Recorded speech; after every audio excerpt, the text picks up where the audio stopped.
기도하겠습니다.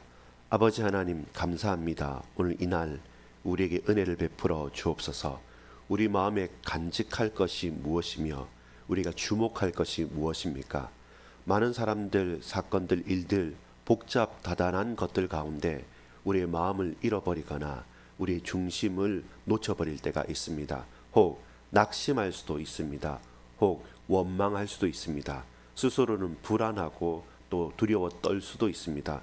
그러나 모든 것들이 아침 안개처럼 다 사라지고 또 쌓였던 눈처럼 다 녹아버렸을 때 정작 남는 것은 무엇입니까? 진정으로 우리 마음에 끝까지 간직해야 될 것이 무엇입니까? 우리 주 예수 그리스도 그 이름을 붙들고 함께 믿음의 신앙을 고백할 수 있도록 주님 이 아침에 우리에게 은혜를 베풀어 주옵소서. 모든 것들 내려놓고 성령의 충만함을 얻게 하여 주옵소서. 하늘의 복으로 우리의 판단과 입술과 마음과 중심이 날마다 새로워지기를 소망합니다. 이 시간 우리를 찾아오셔서 만나주시고 우리에게 말할 수 없는 기쁨과 감사의 찬양이 넘칠 수 있도록 주님 우리의 영광이 되시며 찬양이 되시고 모든 것이 되옵소서. 믿고 감사드립니다. 예수 그리스도 이름으로 기도합니다. 아멘. 이 아침 함께 말씀을 나누고 무엇과도 바꿀 수 없는 주의 은혜가 충만하게 열매 맺어지기를 소망합니다. 여러분, 저와 여러분의 인생에 누구를 찾고 있고 누구를 만나고 계십니까?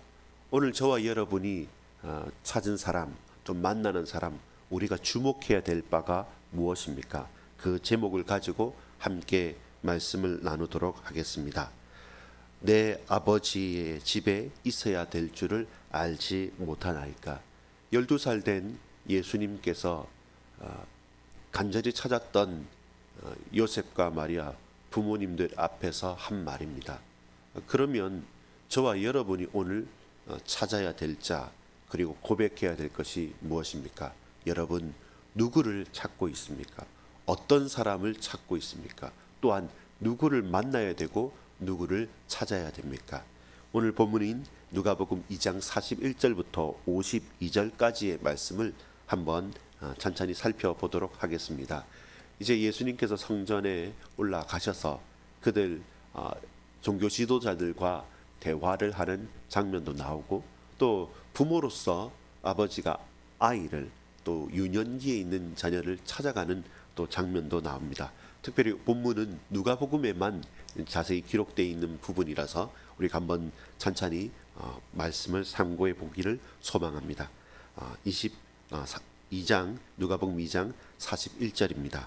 그의 부모가 해마다 6월절이 되면 예루살렘으로 가더니 예수께서 12살 되었을 때에 그들이 절기의 관례를 따라 올라갔더라. 그 날들을 마치고 돌아갈 때에 아이 예수는 예루살렘에 머무셨더라. 그 부모는 이를 알지 못하고 동행 중에 있는 줄로 생각하고 하루 길을 간 후 친족과 아는 자 중에서 찾되 만나지 못하며 찾으면서 예루살렘에 돌아갔더니. 무슨 장면입니까? 유대인들은 해마다 성전에서 예배드려야 될 의무 혹은 복된 관례가 있습니다. 41절에 보면 해마다 6월절이 되면 형편처지가 그렇게 좋지 못했던 요셉과 마리아였지만 유년기 12해가 지났던 12살 유년기의 아들인 예수를 데리고 함께 예루살렘으로 올라가는 것입니다. 성전 예배를 드리는 것입니다. 보통 유대인들의 3대 명절인 무엇입니까? 유대인들의 남자들은 3대 명절에는 성인들은 반드시 의무와 축복이 있었던 것입니다. 유월절, 오순절, 장막절. 이때는 모두 다 예루살렘 성전에서 성전 예배에 동참해야 될 이유가 있습니다. 신명기 16장 16절도 그렇고 출애굽기 43장에도 자세하게 그 의무를 말씀하고 있습니다. 한마디로 하나님을 바라고 소망하고 기억해야 될 분명한 이유가 있는 날들이 있다는 것이죠. 이것이 예수님 당시인 약 1세기 예수님 당시인 그때까지는 모든 사람들이 그렇게 3번씩 올라가서 그 절기를 다 지키는 것이 불가능할 정도로 인구의 숫자나 여러 가지 상황들이 녹록치 않았기 때문에 대다수 그래도 1년에 한 번 6월절에는 모이자라고 했기 때문에 약 100만 명 정도가 되는 사람들이 예루살렘에 모였다고 합니다. 여러분 한번 상상해 보십시오. 수많은 사람들이 모이게 됩니다. 또한 그때는 단순하게 남자 성인뿐만 아니라 아내와 딸들, 여자들까지도 함께 동참하는 그런 풍습으로 습관으로 이렇게 정착된 것입니다. 쉽게 말해서 우리 신정구정인 명절 또 추석 같은 명절처럼 생각해 보면 각각 고향으로 가는 것처럼 모두 다 예루살렘 성전을 향해서 올라가는 것이죠. 아주 복잡했겠고 쉽지 않았을 수 있습니다. 그리고 또 8일 동안 온전히 다 지키는 것을 봤던 것도 보면 이 요셉과 마리아가 그래도 경건하였고 그 신앙의 탄탄한 기본기들을 가졌던 것 같습니다. 이것을 우리가 알 수 있고 그 율법의 말씀을 처음 예수님이 날 때부터 할례를 받는 거나 맏아들을 속량하는 거나 그리고 정결 예식을 마리아가 했던 것처럼 이 요셉과 그리고 마리아는 신앙의 유산을 가지고 그것을 그대로 그 자녀들에게 전달했던 의미 있는 그리고 또 가치 있는 그리고 참으로 모범적인 가정이었던 것은 사실입니다. 자, 그런데 다음 장면입니다. 이렇게 올라가고 돌아가야 되는데 자, 예수님께서 성전에 계셨던 것입니다. 아들이 없어진 것을 알고 이리저리 찾으면서 처음에는 믿음직스러워서 그랬을까요? 그냥 하루 이틀 정도 못 보다가 어디 있느냐 찾을 때 없어서 친족들한테도 물어보고 그리고 다시 나왔던 길을 돌아 물어서 예루살렘까지 또 나아가고 있는 장면입니다. 자, 46절입니다. 사흘 후에 성전에서 만난즉 그가 선생들 중에 앉으사 그들에게 듣기도 하시며 묻기도 하시니 듣는 자가 다 그 지혜와 대답을 놀랍게 여기더라. 그의 부모가 보고 놀라며 그의 어머니는 이르되 아이야 어찌하여 우리에게 이렇게 하였느냐 보라 네 아버지와 내가 근심하여 너를 찾았노라. 조금은 짜증이 섞인 그리고 또 책망하는 듯한 말씀입니다. 자, 49절입니다. 예수께서 이르시되 어찌하여 나를 찾으셨나이까 내가 내 아버지 집에 있어야 될 줄을 알지 못하셨나이까 하시니 그 부모가 그가 하신 말씀을 깨닫지 못하더라. 그 부모가 그가 하신 말씀을 깨닫지 못하더라. 예수께서 함께 내려가사 나사렛에 이르러 순종하여 받으시더라. 그 어머니는 이 모든 말을 마음에 두니라. 52절입니다. 예수는 지혜와 키가 자라가며 하나님과 사람에게 더욱 사랑스러워 가시더라. 아멘. 여러분 누가복음 2장의 마지막 하반절인 41절부터 52절까지 말씀을 봤습니다. 서론적인 부분에 함께 나누었던 것처럼 요셉과 마리아는 유대인들 중에서 경건했고 신앙의 기본기가 탄탄했고 하나님 말씀을 그대로 준행하고 지키며 살기를 원했고 실제로 그렇게 실천한 믿음의 가정이었습니다. 또한 그 믿음의 가정에서 예수님도 무럭무럭 자라났고 결론적으로 52절에 보면 지혜도 자라며 키도 자라면서 하나님과 사람에게서 더욱더 사랑스러워 가신 참된 모델적인 가정이었습니다. 복된 것이죠. 자, 근데 그 중간에 우리가 놓치지 말아야 될 것은 무엇입니까? 예수님께서 처음 태어났을 때 어제 본문이죠. 누가복음 2장 중반절쯤에 보면 21절부터 40절까지 보면 처음에 그 요셉과 마리아가 성전에 올라갔을 바로 그때 이 아이가 메시아 그리스도라는 사실들을 누구를 통해서 증언합니까? 메시아를 기다렸던 사람들을 통해서 증언합니다. 경건하고 의로운 시므온을 통해서 늘 주야로 철야하고 기도하고 금식하고 성전을 사모했던 선지자 안나를 통해서 예수님이 바로 그리스도이시다는 사실들을 그 아이가 찬양을 받고 하나님의 영광에 우리를 이끄는 구속자이심을 증언했던 것처럼 이제는 누가 누구를 증언합니까? 예수님. 비록 소년이고 유년기를 지난 소년이지만 예수님은 당신이 누구신지 분명하게 하고, 또한 그 주위에 있었던 사람들도 기이 여기고 주목하고 마음에 간직해 두게 되는 것입니다. 여러분, 누구를 찾고 있습니까? 우리는 예수 그리스도를 찾아야 합니다.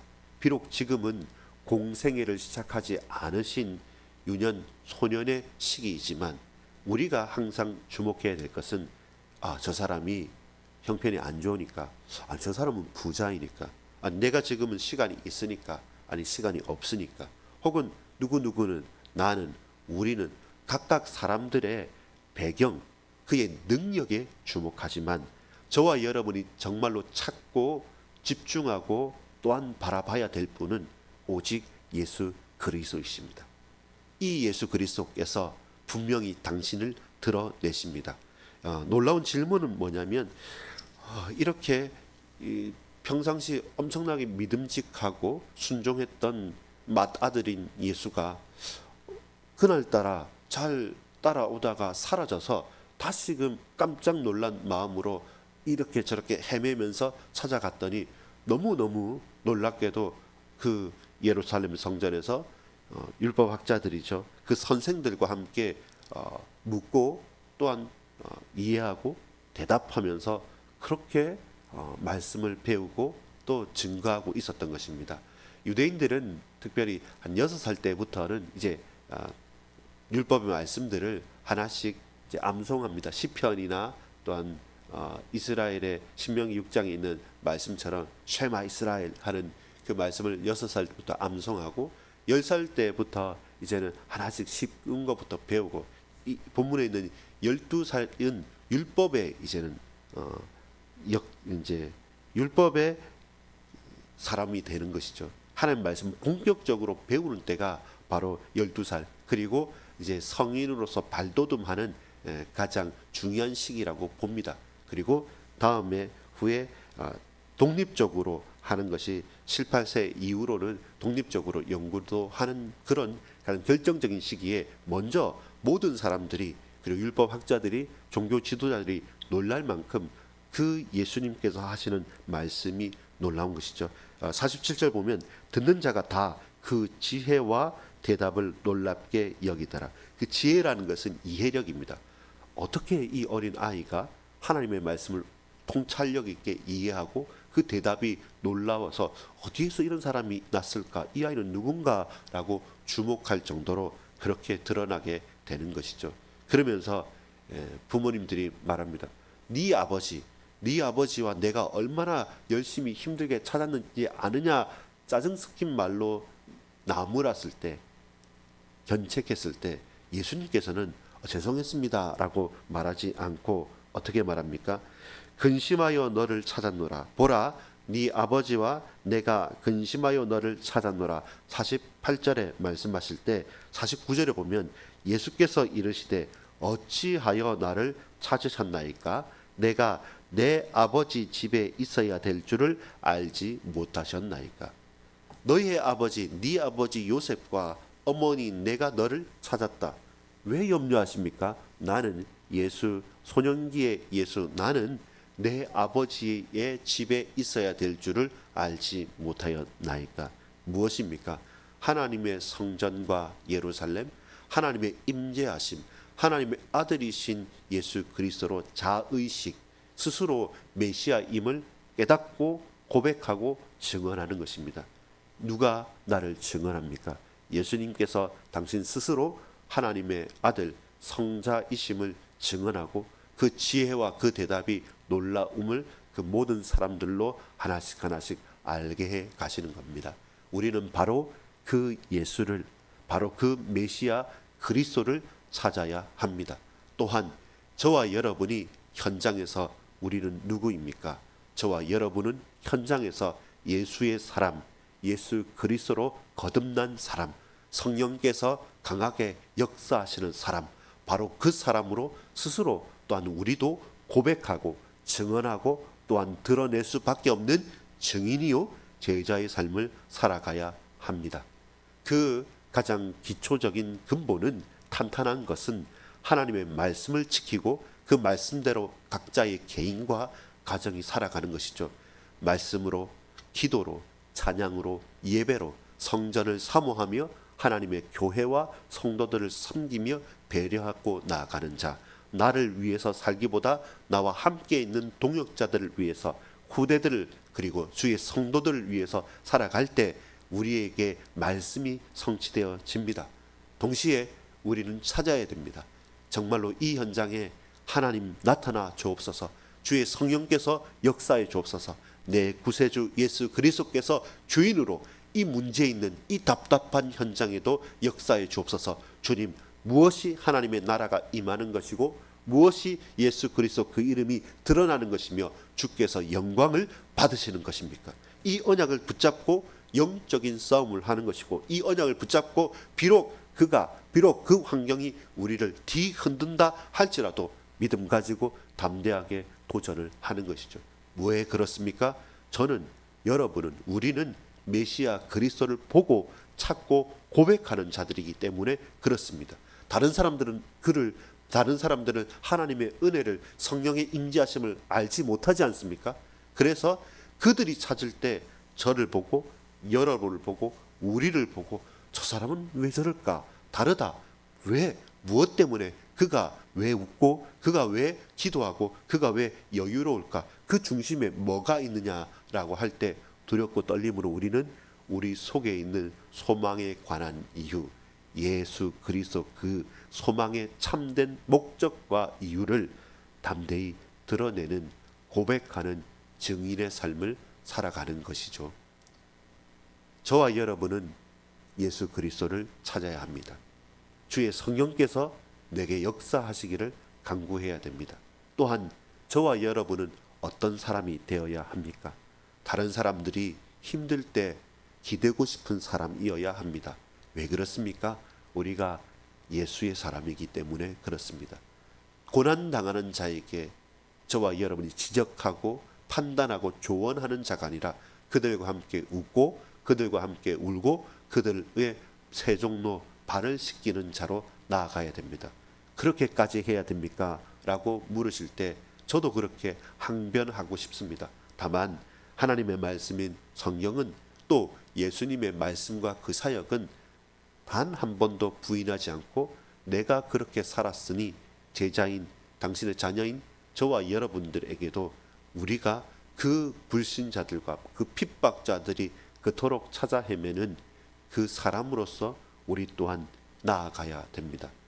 저는, 여러분은, 우리는 예수의 사람이기 때문에 그렇습니다. 평생을 이 예수 그리스도를 찾고 하나님의 큰 뜻을 간구하고, 지금 분분초초 주의 성령에 간구하고 성령의 임재하심을 간구하는 은혜의 사람이기 때문에 저 또한, 우리 모두가 현장에 그런 그들이 찾는 바로 그 사람이어야 합니다. 그렇게 저와 여러분 오늘 믿음의 성장을 하기를 소망합니다. 52절에 예수는 지혜와 키가 자라가며 하나님과 사람에게 더욱 사랑스러워 가시더라. 저는 우리의 가정이 이러했으면 좋겠습니다.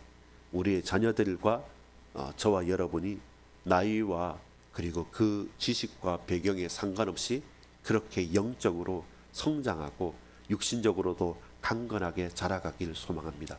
그러면 우리는 예수를 찾아야 합니다. 그리스도의 사람으로 예수님을 집중해야 됩니다. 오늘 우리에게는 하나님의 은혜와 성령 충만함을 간구해야 됩니다. 성령의 강한 이끌림과 그 임재하심을 하나님의 말씀을 통해서 확인하면서 매일 매분 매초를 살아가야 됩니다. 그렇게 주를 찾는 사람이 되십시오. 또한 우리가 다른 사람이 볼 때 당신의 소망과 비밀이 뭡니까? 라고 물을 만큼 우리 또한 그들이 찾는 예수의 사람이어야 합니다. 그렇게 믿음의 선한 싸움을 하십시오.